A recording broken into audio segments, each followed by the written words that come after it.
ଅକ୍ରୁରାଣୀଣ ଗଲା ଯେତେବେଳେ କୃଷ୍ଣ ଗୋପପୁରେ ଥିଲେ। ଅକ୍ରୁରାଣୀଣ ଗଲା ଗାଈ ଦୁମୁ ଦୁମୁ କେଶ ଫିଟିଗଲା। ଗାଈ ଦୁମୁ ଦୁମୁ କେଶ ଫିଟିଗଲା।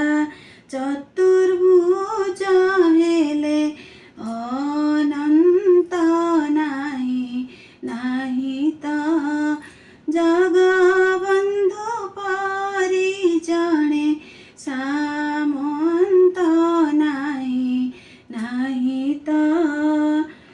ସୁଗ୍ରୀବର ସଙ୍ଗେ ମୈତ୍ର ହୋଇଣ ବାଳିକି ବିନାଶ କଲେ ତ। ସୁଗ୍ରୀବ